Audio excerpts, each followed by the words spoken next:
Good morning. It's my turn this Sunday to write a reflection for the Faith Forum in the Reno Gazette-Journal. This is a forum that happens every Sunday in our paper, and the founder of this forum actually asks about 10 local faith leaders a question about life, a question about faith, a question about the afterlife, and each one of the writers comments, reflects the answer to this question based on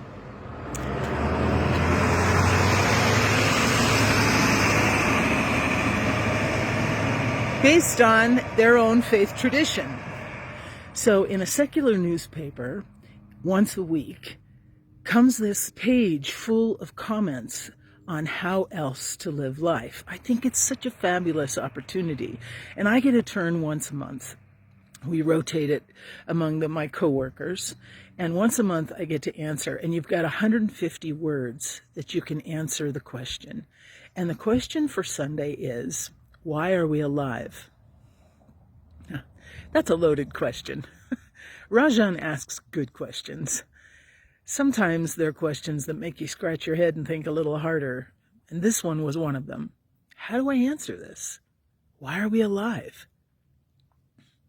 After thinking about it for a little bit and reflecting on things that I'm reading at the moment, the answer seemed to come to me that I think we're alive to become more fully human,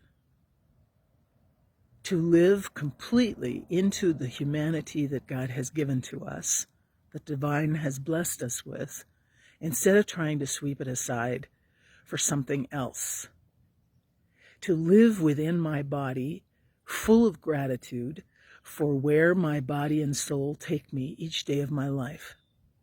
And how is the unification between the desires of my soul, my eternal soul, right, the thing that's divine and will live forever, and my very temporal body, the one that gets achy and headaches and sometimes diseases and cranky and thwarts the good of the soul many times.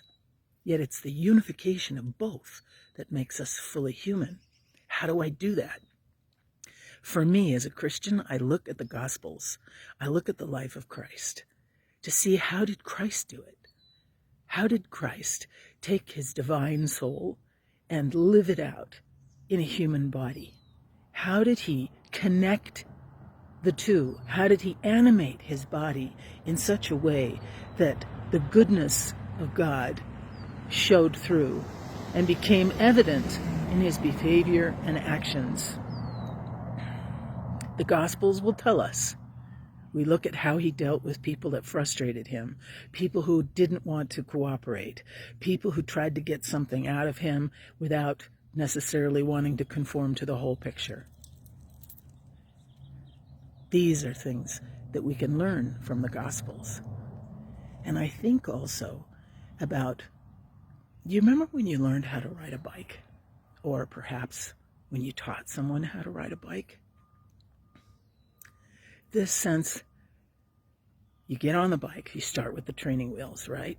In the beginning, maybe your dad, in our case, my sisters and I, my dad would hold the seat and push so that there'd be momentum. And we'd learn to see what it was like in order to be able to get our balance. But ultimately, he stood in front of us and he said, don't look at the sidewalk right beneath your tires. Look ahead. Look at where you're going.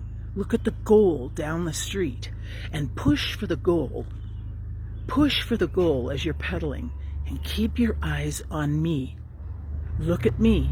Keep your eyes on me. I think that is such wisdom for us today, especially if we're trying to think about what in the world does it mean to be fully human and fully alive. Keep your eyes on me. When you get frustrated, when you get anxious, when you get depressed, when you get worried, keep your eyes on me. Lift your eyes. Keep your eyes on me. I'm here for you. I am there in the future, but I am right here next to you as well, holding your seat, teaching you how to balance. Keep your eyes on me. That's how I would answer the question. What would you say? How would you answer the question? What does it mean to be alive?